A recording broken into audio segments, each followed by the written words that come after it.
Good evening, ladies and gentlemen, and welcome to another program, another episode of Education Matters with Jim O'Connell.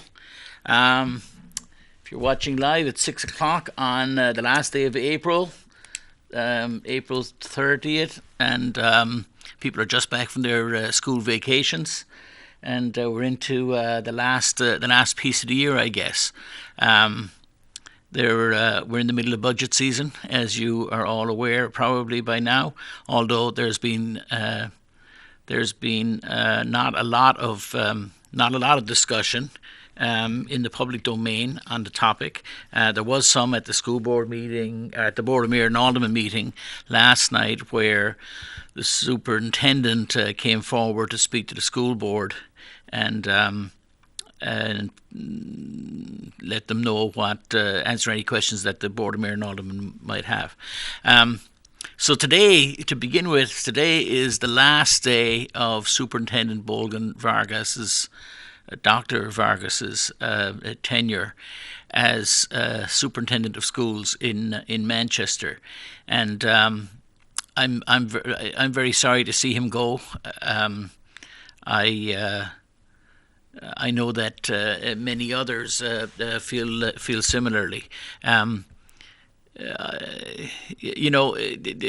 thing that I commend Dr. Vargas for most was his willingness to not go along to get along.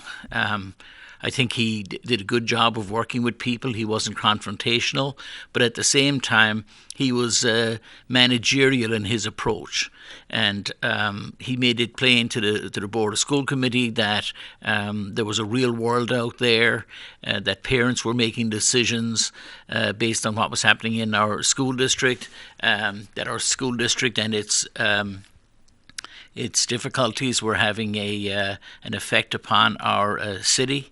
He was also high on Manchester schools in terms of talking about the wonderful things that were happening in our school district. He got up to speed pretty fast. He was only here a little over 2 years. And in that time, he successfully moved the discussion on redistricting forward, something that had gone on for 14 or 15 years. Now, whether people like the result or not is another matter, but I like the idea that instead of saying yes all the time and to whatever the next request coming down the pipe from the school board was, he was willing to say, you guys need to make decisions, and I'll put before you the choices. In the end, though, you're going to have to decisions will have to be made. And in the case of the redistricting thing, he did that. I found him refreshing to talk to, because for the first time in many years there was somebody in the school district in Manchester who, when you would say something to them, whatever it might be, that having one truancy officer for 15,000 or 14,000 students as it is today was not sufficient, he would just say, yes, of course it's not, it's ridiculous. I don't know if he ever used the word ridiculous. I don't want to put that in his mouth, but he was clear. He talked about foreign languages in middle schools and it being educationally unsound.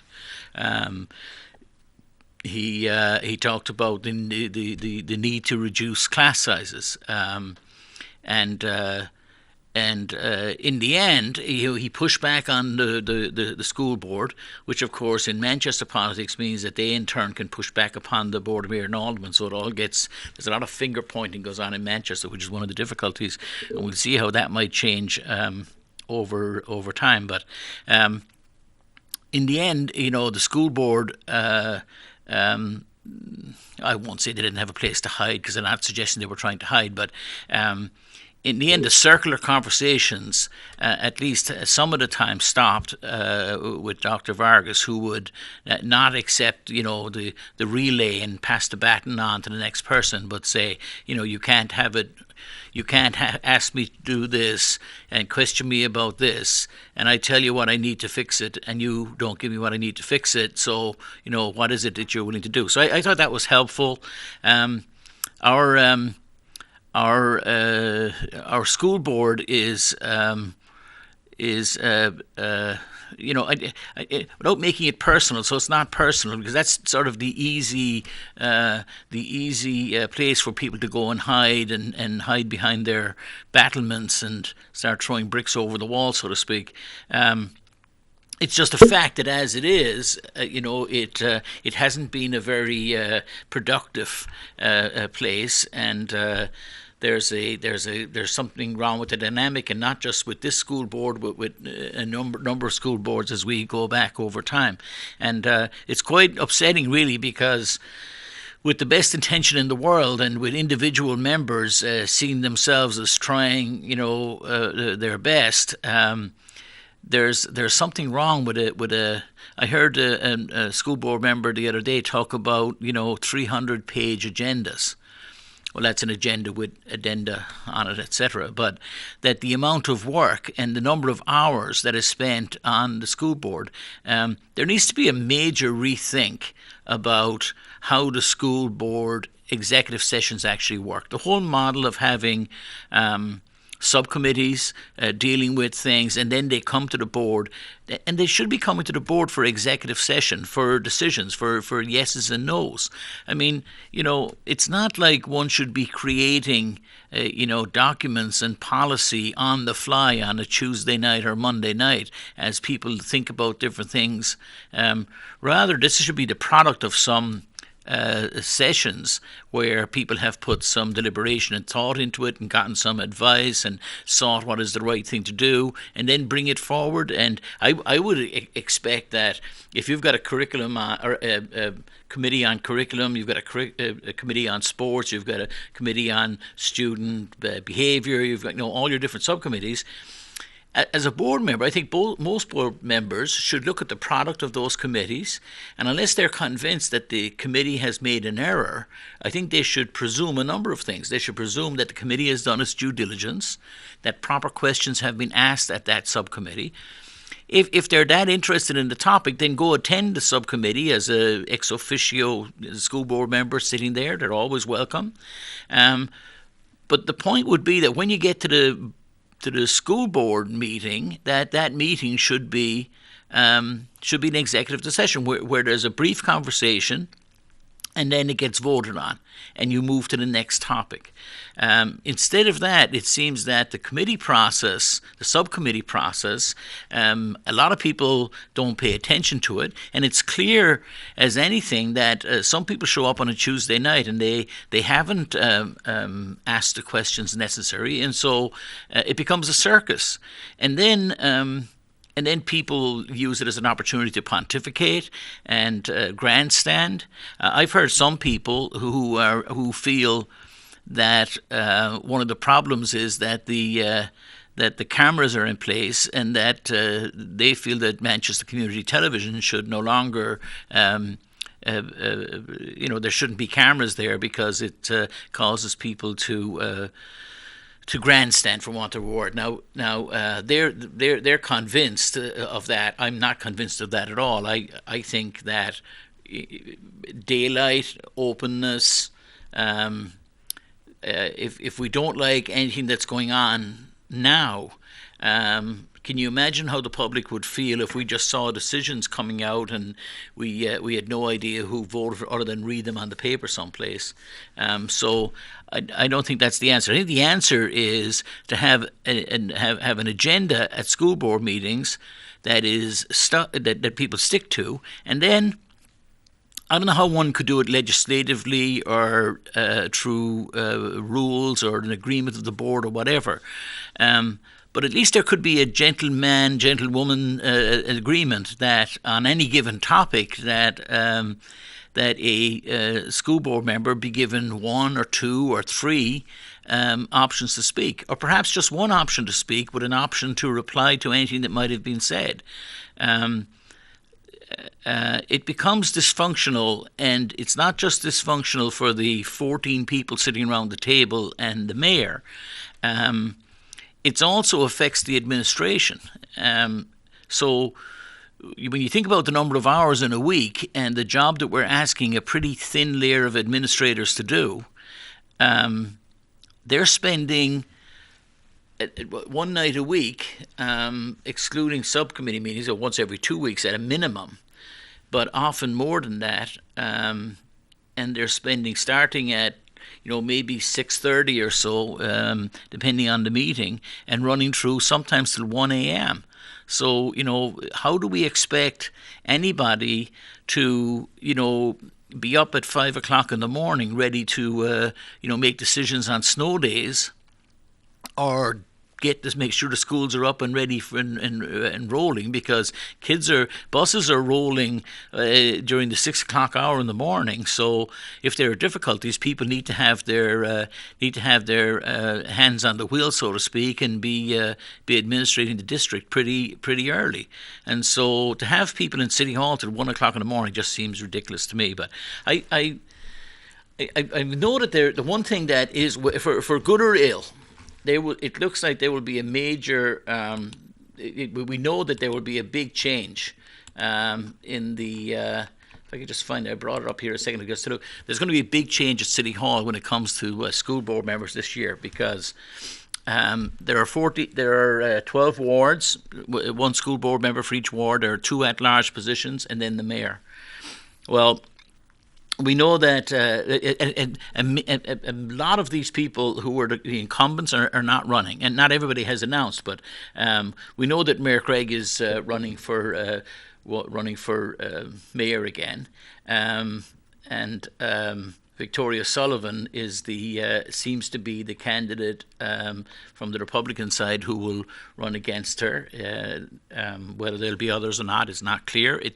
There may be at least one other that I hear inklings of, but let's leave that to another time. Then Ward 1, Sarah Ambrosi, who's been around for quite a few terms, I don't know, maybe 5 or so, I'm not sure exactly, but Sarah Ambrosi is not going to be running again for Ward 1, so there will be an open seat there. Dave Scannell, in Ward 2, is not running again, so there will be an open seat there. To the best of my knowledge, in Ward, so that's 2. Let's count them, right? So 2 of the 14. To the best of my knowledge, Mary George is I don't know. So I just presume she's running again in Ward 3. I presume that Leslie Want is running in Ward 4. And again, Lisa Freeman in Ward 5. I don't know. I haven't heard. The same for, I presume that Dan is the same. There's been no Dan Bergeron in Ward 6. So then we get to Ward 7. And Ross Terrio in Ward 7 is actually going to be running for, he's not going to run for that position, so there's a third. So he's going to run for the alderman seat in Ward 7 that the word is that Alderman Shea, the dean of the aldermanic board, the person who served there the longest, that he will not be running again. He's thinking, as I hear, about running for the school board, but in any case, Ward 7 will be vacant with Ross Terrio coming out of it. Ward 8, I presume that Jimmy LaHoo will stay there. Ward 9 would be Arthur Beaudry. So then we get to Ward 10. So Dr. Avard, John Avard in Ward 10, who's been over there, a stalwart fighter for the West Side, in particular West High School, but for the schools on the West Side, will not be running. He's been around a long time. Katie DeRochers in Ward 11, who has done a couple of terms now, and she's not going to be running, so that's 5. I heard that Kelly Thomas might not run out, but I don't know that. So let me just, I don't mean to. So I should only say that which I know. So let's say we don't know about Kelly Thomas. I haven't talked to her directly. And then the 2 at-large positions. So we don't know what's going to happen with the at-large positions, whether Rich Gerard will run again for the at-large position or whether he'll run for something else is not clear. And Patrick Long, who took over the at-large position when Ms. Tessier became unwell during this term. Former Alderman Patrick Long as the at-large. He'll be the 6th one that we know who's not running, because he's not running for that position. Pat Long will run either for the at-large position on the Aldermanic side or for Ward 3, depending on how he decides it. So right now, we have 6 of the 7 not running again. And I'm sorry, 6 of the 14 not running again. And to reiterate, the ones we're sure that are not running: Ward 1, Sarah Ambrosi; Ward 2, Dave Scannell; skip to the other set, Ward 7, Ross Terrio; Ward 10, Dr. John Avard; Ward 11, Kate DeRochers; and Pat Long at large. So that's a minimum, and there may be a couple of others who decide not to run. Now, various people are talking about running, and I think it's early days for that yet. So let's see. But for those people who are interested in the school board and in the future of our schools, there will be a major shake-up. Whatever happens, there'll be at least 6 new people. And there are some interesting candidates running also against incumbents, so it'll be interesting to see what the change will be. Now, those elections won't happen until November. There'll be primaries in September, of course, but it's once every 2 years we have an opportunity as the people of Manchester to choose those who represent us, and that choice will come up this year, and we'll see. I think people should pay attention and hold people accountable. The barrier to entry for school board is pretty low. Just because people don't come out and vote, and then we get what we deserve, I guess, and that's just the nature of democracy. And as somebody said, democracy is a terrible system, but it's better than all the alternatives. Just quickly to look at the on the Aldermanic side, it looks like there'll be at least less change that isn't but in terms of people not running, because it looks like that Kevin Kavanagh will be rerunning in Ward 1, Will Stewart in Ward 2. I presume that Tim Baines will run again in Ward 3. I presume that Chris Herbert will run in Ward 4, Tony Saprienza in Ward 5, Elizabeth Morrow Ward 6. Bill Shea is one in Ward 7 that I hear he's not running. John Cataldo in Ward 8 is not running. I did see that Mike Porter threw his hat in the ring this week to run for that position, the John Cataldo's position in Ward 8. John Cataldo is a one-term alderman. I had little communication with him, but when I did do, he was attentive and responsive. And while we didn't always agree with things, it was good to see a new face in there, and it's a pity to see new faces, go. But I respect him for doing his time and finding and doing what he thought he should do, and then moving on. Let me see. So then in Ward 9, I know Barbara Shaw in Ward 9, whether she's running again, I presume that she is, or she would have probably said. I know that Candice Moulton is running in Ward 9, or intends to. So, but so far we have 2. We have Ward 7 and 8, that's Bill Shea and John Cataldo. And then Ward 10, Bill Barry, I presume. He's only getting warmed up. He's been just there a couple of sessions. And Norman Gamache in Ward 11. Keith Hirschman, Ward 12. Dan O'Neill in the Alderman at Large. And Joe Kelly Levasseur as the other Alderman at Large. So it looks like, that I know of, there's only 2 aldermen that are going to be retiring or not going forward. I do know this with some degree of confidence, that at least in the last cycle, but perhaps for a couple of cycles now, the Alderman at Large positions with Alderman Dan O'Neill and Alderman Levasseur serving in them have gone uncontested, and so they have been re-elected without having to really run. That will not be the case this time. So it'll be interesting to see who runs. There are a number of people interested in running for those positions, sort of a new demographic, different with different attitudes. I think there's, Dan O'Neill has been there a long time and sort of is a known quantity. I think Joe Levasseur has. Joe's always he's pretty forthright and can be controversial and has sort of sometimes speaks intemperately, but whether he has raised some people's opposition enough to wish to run against him. That's the word that I hear. But then again, what do I?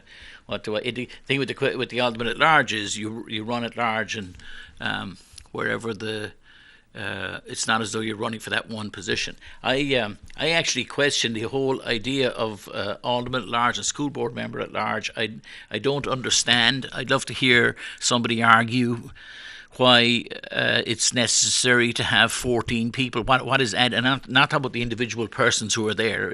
Let's say they were all changed next year, but what is added to the governance of the city by having the 12 wards represented and having 12 people sitting around the table with the mayor, and then adding 2 at-large positions. I don't. I think it makes government more unwieldy. I think it's a strange. It doesn't fit into any. Are aldermen or school board members at large? Are they? Is there sort of a tier where you've got an alderman from a ward, then you have an alderman at large, and then you have the mayor? That's not the case. So it just seems a little strange to me. And I do recall, those who like the niceties here and getting into sort of ancient history in the city of Manchester about how those positions came about. I remember hearing it sometime, and I was disinterested enough not to retain that information. But it seems to me it'd be worth revisiting again. There always, of course, will be resistance from the incumbents at any given time. Perhaps an argument could be made that if there were 2 very strong candidates in some ward, it was Ward 22, if there was such a thing, and so you could only have one of them since you must reside in your ward. Then by having that alderman at large, but I'm not convinced of it. When I say about the alderman at large not running uncontested, I also know that the school board members at large will not run uncontested this time either, because there are a number of candidates running for the at large position also. So it will be it's going to be an interesting summer and into the fall. Back to the school board side, the interesting thing is that we're going to have the product of the Manchester Proud process. Their plan is to present to the school board in September their strategy, or their whatever word one wants to use to describe their product, but their recommendations, their strategy, their thoughts, their directions, their whatever the right word you want to use is. The plan is to go before the school board in September to begin the process of having that adopted, etc. So while it will be at first presented to the existing school board, it really will fall, I think, to the. It will fall into at a minimum, it will fall into the hands of the incoming board to be there for the implementation of whatever is foreseen by the Manchester Proud process. And I am very honoured to be one of the community, whatever it's called, community participation group, etc. I could look up the exact title, but there's a group of 28 people who've been chosen, who first of all volunteered, and then out of the group of people who were volunteered, there was a process of choosing a broad spectrum of 28 people to represent the community, and it is a pretty broad spectrum group, and so. yeah. So I don't want to say too much more about that, except this. Um, for those who are interested in having input, um, everybody should know that despite what a couple of mostly people outside of Manchester, and even at that, just one or two or three who have been, anti-Manchester Proud people. It seems strange to me because Manchester Proud is made up of people, businesses, community leaders, charities, non-profit groups, parents, teachers, administrators, even students. All across the social strata of the city, across the city geographically, as diverse a group as you could find, backed by more than $500,000 worth of fundraising, as I understand it. Though I don't have that figure to hand. A huge community effort to bring the resources of the brain power of the city, the thoughts and etc. of the city together to coalesce around a unified way forward. And so it's disturbing to me that, but not surprising, that we have some people chirping from way over in the sea coast or from some think tank, some representative of a think tank that out of Washington D.C. who lives in some surrounding town, who their whole job is to attack and attack. So, ignoring those, most of the work here, or all the work here, is the product of the community. And without going into the whole details about Manchester Proud and the process thus far, there were lots of listening sessions held, and there was a lot of data gathering done, and lots and lots of work by many people. But there is an upcoming opportunity for people to, while the work of committees goes on, there are visioning sessions, they're called, and this is an opportunity for members of the public. You can find these, actually, they're on manchesterproud.org if you go to that website, but I can tell you that there are two coming up on the afternoons of May 22nd and May 23rd.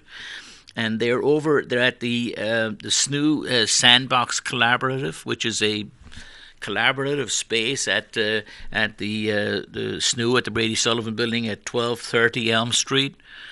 So again, 1230 Elm Street, the SNU, or Southern New Hampshire University Sandbox Collaborative. It's on May 22nd. There's a separate opportunity again the following day on May the 23rd. Those visioning sessions last from 6 to 7:30 p.m. And these are an opportunity for anybody, any member of the Manchester community, to come forth and engage in a conversation about our schools and the future of our schools, and etc. So if you'd like, that's the next opportunity. And there will be many more, and this is one of a long, they've done some hundreds, I think, by now. But that opportunity is coming up then. Just a couple of other things on the calendar while I think of it. There is for those people who've got children who are either sophomores or juniors in high school, or maybe even younger if you'd like to go visit, the New Hampshire Fisher Cats is holding a college fair on the same afternoon, May 22nd. These things always clash, right? On May 22nd, they're holding a college fair, and it's complimentary admission for those students to a Fisher Cats game.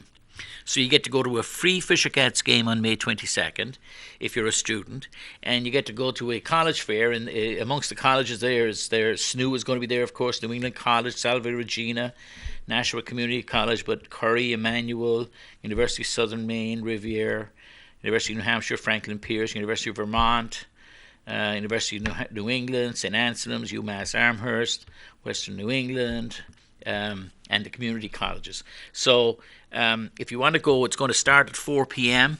and it runs from 4 p.m. until the 7th inning.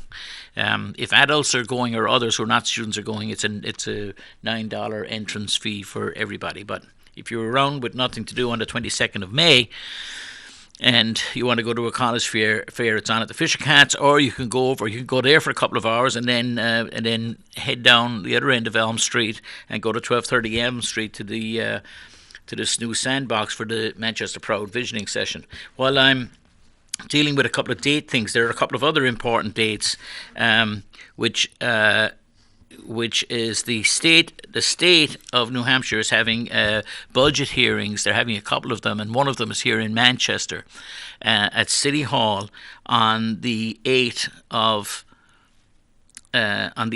May. So. So on the 8th of May at 7 p.m. And this is an opportunity for members of the public in Manchester and beyond to come before state representatives and make their views known about the budget, for the proposed budget for the biennium for the next 2 years. Now, for anybody who's paying attention, and you ought to be, on the school side, this budget would if passed, would send $3 million additional dollars, an increase of $3 million to Manchester in the first year of the 2 years. That would be this current year, and then the following year, 21-22. So 2021 it would be 3 point something. 21-22 it would send 16.5 or 16 point something, almost $17 million additionally to the city of Manchester. And I talked about this last week, but this $16 million is not a once-off. It's a permanent spend, and when you an annual spend. And when you think that $1 million is roughly about 20 teachers, so if you took 10 million of that 16 million and hired new teachers, you could hire 200 new teachers in Manchester. Just to put things in perspective for anybody who's playing along, Manchester schools are $50 million behind where they need to be just to be on the state average. And anybody who's rational knows that that Manchester probably has some of the most expensive students in the state, simply based on demographics, because we've got the highest rates of free and reduced lunch in some of our schools, or in many of our schools in the city, and there's a direct correlation between the expense of education and educational needs and poverty levels, etc. We also have the most diverse population in the state, with now 43% of students in our school system are non-white. So we have a diverse population, which has all the blessings that brings and all the positives. We also have a needy population, because we have significant numbers of people who are in poverty or homeless in the Manchester School District as the kids, and so.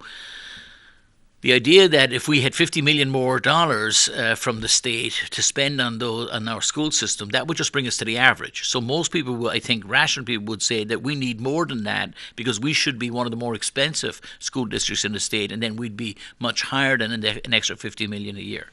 Clearly, you can't take $50 million a year, put it in the budget in Manchester, put the programs in place that need to be there, hire the number of teachers you need to hire to reduce class sizes, and make Manchester school district the school district it ought to be. And you cannot do that on the back of local property taxes, because it's simply the math wouldn't work.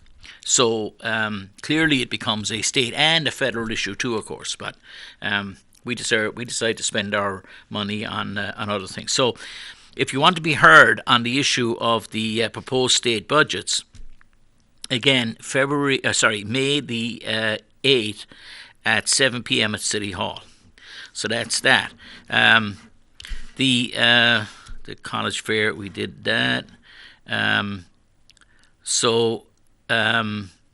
Okay, so then the Parental Involvement Committee is meeting on the 6th of May. That's this coming Monday at 5:30. That meeting is usually held over at the school district offices, which is now at Central High School. It's on at 5:30. That committee is chaired by Committeeman LaHoo. I'm not sure where they are what's going on, but that exactly what they're doing at any given time. But the populations there have been relatively low, and but it is another opportunity for parents who want to become involved to go to these meetings. So And then, of course, we have the last of the school year will end up on Thursday the 13th, with graduation for high schools happening on Saturday the 15th of June. So these are going to be here before we know it. So let's pay attention, and because our kids went back to school just yesterday, and we're going to find that they'll be at the end of the school year before we know it. So while I was struggling through trying to keep two thoughts together there for a minute, I'm joined by my friend and current school board member, Ross Terrio. Hi Ross, welcome. How are you? Got a Bill Mahagut. I like pontificating. You like pontificating? Yeah. Well, it's the Catholic in us. We start. So I'm just running through some dates for. There's so many things going on at any one time. It's just the visioning session for Manchester Proud. And I see that. I was happy to see that you're a part of that. Yeah, well, thank you. Yeah, I am, and I was very pleased and honoured to be asked. It's the group's only really the group that's reviewing the data. There's a pile of data that. And there are a lot of people working on that, so it's not as though they're handing us a whole load of raw data and throwing it all up on the table, and we get to, it's all there for us to see, but it's managed in some way. But that process is only starting, actually. Let me ask you a question, and it seemed, and I have this question, I'm sure many people, and I know it seems nebulous, but they're trying to help the Manchester schools. But do they have a mission statement? Exactly how do they? Do they want to get us more money? Do they want to work on curriculum? So what's kind of what their goal, or how they're going to go about doing it? I never go here, but I'm going to go here for this. Just this is because this is relatively new to me. I was not part of the initiation of the process or the planning of the process originally. I'm aware of what they did to get to where they are today, but. There were a group of people nominated to be spokespersons for Manchester Proud, and I'm one of those 3 or 4 or 5 people. And so, what I mean by going here is that, so I find it, we're having a session actually tomorrow night, and so. I just want to be very careful because I was nominated as someone as a spokesman for the group, and I want to be clear I'm not speaking on the group in this moment because I don't want to do that. And secondly, with regard to your direct question, I actually don't know the answer in specific, but I know more generally. I know that the general. I can tell you that the genesis, the birth of the thing, was a group of concerned. People, business people, Martha Sullivan, citizens, Mr. Barry Bressinger, and some others, who came together, and people involved, like business people like that, and other community leaders who, from all sides of the political spectrum, a small group, I think, originally. And the whole objective was, how do we undo this Gordian knot of people talking back and forth across each other, and people having competing facts and trying to. So the whole idea was to try to dig in, bring in some professional help to get information. Importantly, to reach out to the community. So one of the things they did was the community outreach step, which was they had people go out and with clipboards with sets of questions and just ask people their opinions and about what they felt about the school district. And it was important to them when they did that. I was part of the process as an onlooker, as a participant. And they had numerous sessions, and they were held, besides going door to door with clipboards, which they did, they also held, 50, 40, 30, somewhere, a lot, tons, a lot lots. of and anybody who wanted of community involvement meetings. So anybody, and if anybody wanted to hold one, if you wanted to hold one in your house with your 4 friends, or your people on your street, you could have held one. So it wasn't like here, and they held them at all. They held them in the middle of the day. They held them on weekends, at night times. They held them in the schools in the mornings, in the evenings. I mean, the effort was in a non-partisan, not trying to get to any preconceived end, was to reach out, and importantly, which it was good, I think, was that they reached out to current parents of current students, but also parents and grandparents of students who'd been through the system. They reached out to people who had no children who hadn't been part of the school district yet to learn what their thoughts were. They had an online presence. They did surveys to make it accessible to everybody. So and they did it in multiple languages, Yes. I believe. Yes, So you 5 could do languages. So if you didn't want to meet and go and physically be in their location, you could do an online survey from the comfort of your own home. Right, and then they did fundraising separately. It wasn't a public fundraising effort. I mean, they got fundraising. I mean, semi-public, but they didn't have a campaign for it. But people generously donated substantial amounts of money in order to bring in people to help with the process of. Collecting data. So that one of the things they were doing is looking at comparable towns. So, and I mean regionally and nationally. So sort of looking at national issues, regional issues, state issues, and Greater Manchester issues, and so and then throw it all up on the table, and so the whole. If you look at the community group that was chosen, you'll see that it is a very diverse group. I mean, there are people there. They're diverse in every way. There are people there from across the political spectrum, and gladly most people know politics at all.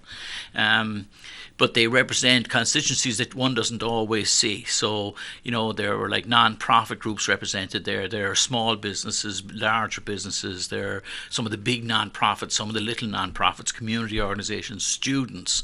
There are a couple of students on that. And that's not a board or anything. That's just that's a group of 28 people that has been brought together as broad spectrum as possible to partake in the discussion of reflect on all this data that has been thrown up, and the data itself is divided up into various buckets from financials to governance to all the different things. So there's a lot of work going on, and most of the things that I've been involved in up to now have been in preparation for what becomes a sort of meat and potatoes of. But the one thing I would like to say is that it's clear to me. I had no questions about political agendas and things as I went in, because I don't know if I've got a good nose for it or not, but I think I probably have, and I didn't.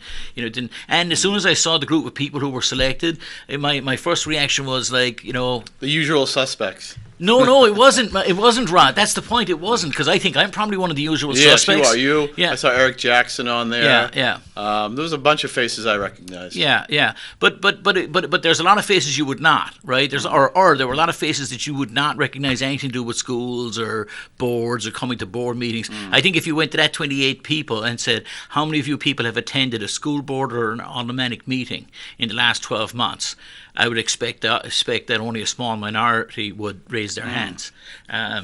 You wouldn't be in that. I wouldn't be. Yeah. But no. I'm saying I'd be in the small minority of people who had. Oh, yeah. But like, so most people. No, I mean, I think it was refreshing to me to see. Because you get tired of the same talking heads, this the same, the chattering class, which we might include ourselves in, right? So anyway, we'll see. I'll tell you, I have to declare myself to be thrilled with this. If we could get to here, I had many arguments with some of our former mayors, and one of the points the main point of contention that I had was that we couldn't agree that there was a problem with Manchester schools, that we needed to. So, I don't want to malign Mayor Gatzis, or because I could malign the mayors who went before him for the same thing. But I admire the idea of standing up for the city and, saying good things about it. But you can't fix a problem you won't even admit is there. Well, you're talking about when he was in office, and I think Mayor Craig would be somewhat guilty of that too. When Michael Dukakis was running for president, I remember it was said of him, he takes credit for this. He doesn't know who's responsible for the rain, but he takes credit for the sunshine. Yeah. So when you're in, and I understand that, because when you're in office, you want to take credit for all the good things, and Right. and the bad things are the redheaded stepchild. And Right, but you not have to your at least fault. admit they're there. I mean, you could have them and disown them and say, they're not mine. I mean, my thing with my latest thing with Mayor Craig is, I understand, the realpolitik and all that stuff, but I don't care about the realpolitik, right? I'm not into pragmatism from when it comes to some issues. So, the pragmatic thing may be when it comes to, say, for instance, disowning the fact that we have a major issue with our schools and we need to do something. So, like, for instance, just to go to last night's meeting, the Board of Mayor and Alderman meeting last night, and Tony Sapienza said, he pointed out this $2.3 million additional money that was needed. And he asked a question, and he pointed out there were 2,200 staff, right? Over 1,100 teachers and another 1,000 staff. So about 21, and he's like looking at the other alderman, he's saying, it's, and he said, and he asked the question, but nobody answered it, which was like, well, how far is 22.3 million? Like, we can put it in. If you don't think it's the right number, put in less. This was his words, and if you think it should be more, put in more, but you can't just pretend. He wanted to stop the meeting, like, time out for a second and listen to me. He's saying, don't anybody be saying for the next 12 months we didn't know, or that these people, that was Art Beaudry and the superintendent, didn't tell us. Like, we're now told. So if you don't like the number, then you have a reason for not liking the number as an alderman. Great, come up with a different number and justify it. Maybe you think it's less or more, but you don't say you don't know. My point is that the 2.3 million, it's very easy math conveniently, because it's almost perfectly $1,000 per employee, right? Yes. So that'd be 2.2 with 2,200 Yes. employees. It's almost exactly right. So For the public's edification, 1,000 times 1,000 equals a million. right. So yeah, 1,000. So it goes into 2 million, 2,000. So it's $1,000 a person. Yes. So it represents $1,000 a year. It represents $20 a week and 50 cents an hour. That's what it is. So just when you think about this for a minute, this is where we've gotten to in the city. That's $50 million behind and where it minimally needs to be in public education. So we're having a debate, and the Aldermanic Board wasn't even a debate. They were discussing around this idea of trying to justify, this number around 2.3. And so the very number they choose to even discuss is 50 cents an hour per employee for a set of employees who haven't had a contract when it comes to teachers. They'll all be out by June, who haven't had a contract for a year. And as we pointed out the last week when we talked that, for 3 of the last 6 years, those set of employees haven't had steps and COLAs, etc. So I think if this was people love to talk about private enterprise. And private enterprise, I can tell you something about private enterprise. I've got personal experience of this. If you turned around to your employees in a private company, and you had a company somewhere in southern New Hampshire with 2,000 employees in it, and you said to them, by the way, we're having a pay, there's going to be a pay increase for next year. It's 50 cents an hour. That right there would be cause for some of your senior people just walking. They'd be insulted by the fact that Let me just stop you right there, Yeah. because I work in southern New Hampshire. I won't say the name of the company, Okay. but you know where. And that happened to me. There are 2 things. They said, Yeah. look, for a year and a half, they said, we don't have any money. right. Nobody's getting a raise for the next 18 months. So that happened to me. They said, no Yeah, raises, yeah, 18 months. Yeah. And they said, but it gets better. There's more. We can't afford pensions anymore. So if you haven't been grandfathered, you're losing your pension. But if you do have a pension, we are freezing it as of today, and you'll never add to it. So Mr. Terrio, if your pension's worth 10 years and you work for our company for 50 years, when the day you retire, you're going to get the value of the pension at 10 years. Right. So that's what private companies can do. But with all due respect, Ross, those are the dinosaurs and the ones who aren't good. I don't know I actually don't know the name of your company, and we don't have to discuss it. But I'm just saying. But they're the ones who are not going to be around in a few years, right? Because I can tell you that if you were working for Oracle, if you're working for Dell, if you're working for Edgewater Technologies, if you're working for any modern, competitive company that's investing in itself, that's got a plan for the future, that's investing in R&D, that's spending big money to bring in and attract the most talented people, you would have you wouldn't. We got a call coming in here. Second.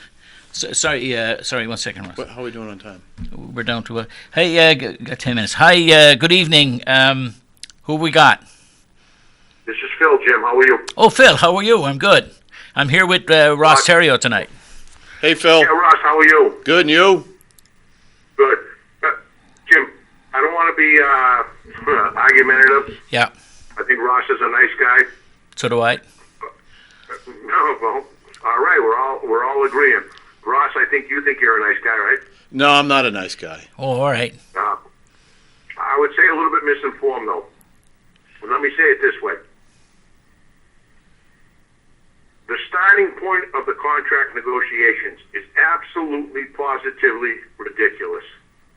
And part of the problem is the MEA not speaking up early enough or at all. And when I say the MEA, I'm talking about Sue Hanna and Maxine Mosley, our leadership, just to be clear. So let me continue, please, and give me just a couple minutes. Sure. Right, and we are down to about 8 minutes left in the program, just so you know. All right, I'll make it 7 then.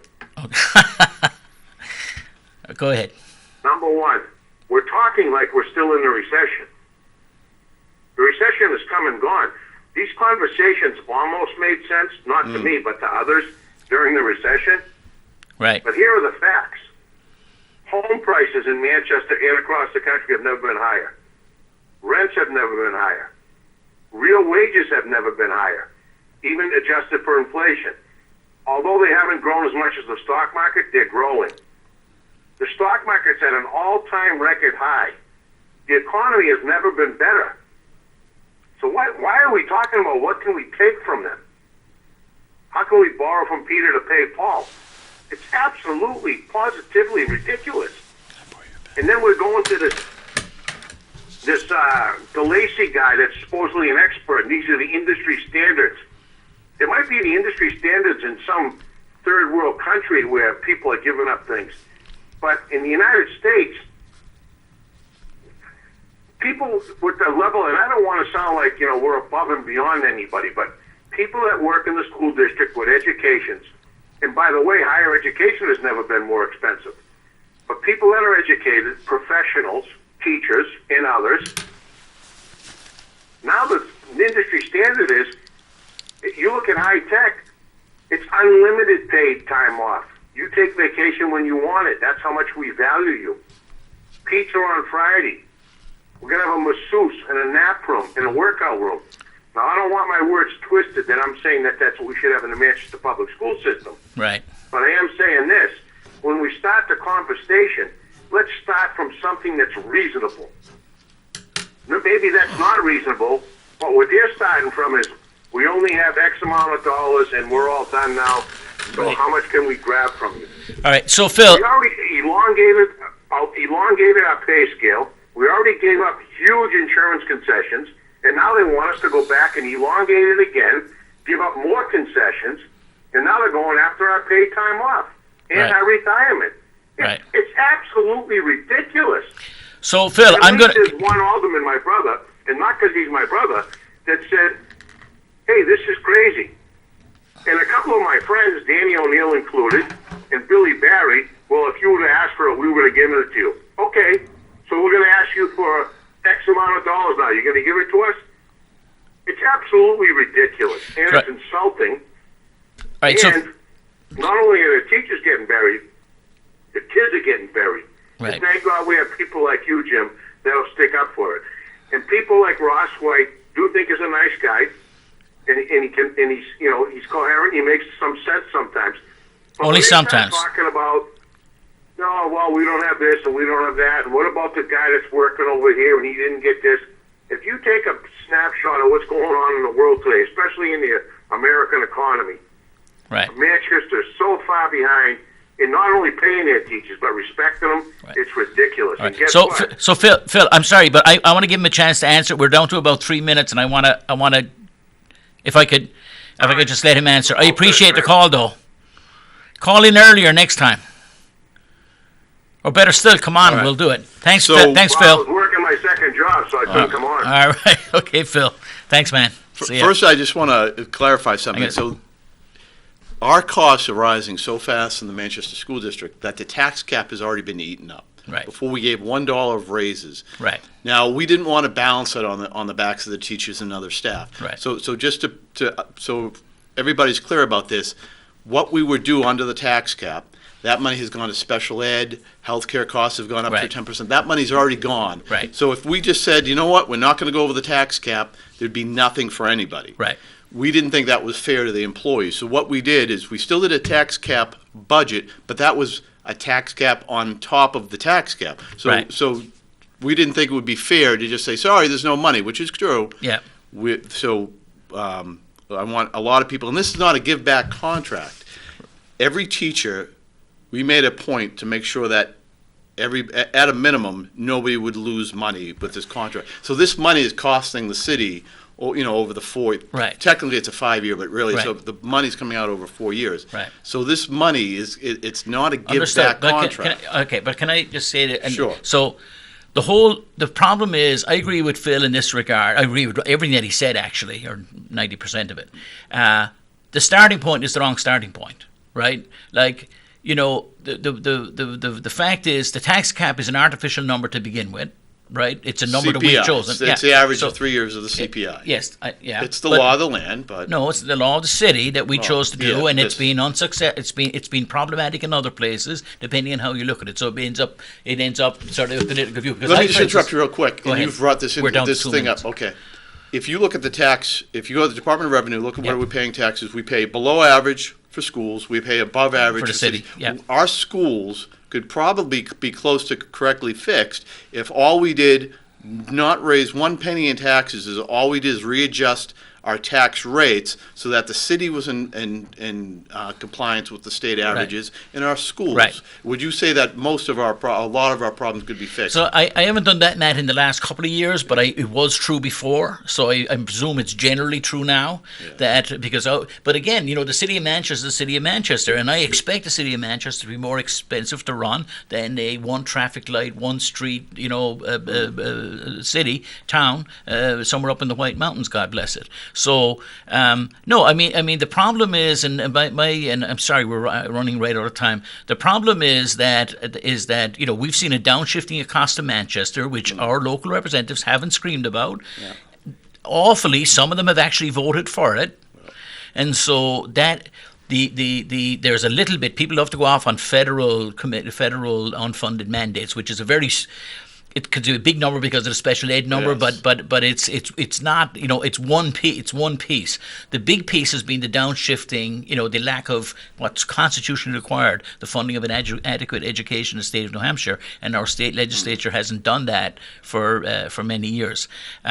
Ross, I hate to do this. Hopefully, I know that John will be on. Hopwood's going to be on the show. Yeah, Can you spend a little bit with I'll spend a John? few minutes. Yeah, Excellent, absolutely. because Yeah, I have yeah. some things I want to talk to you about All right. beyond Okay, this. so let's, ladies and gentlemen, we're here at the end of our night. Thank you for spending time here at with Manchester.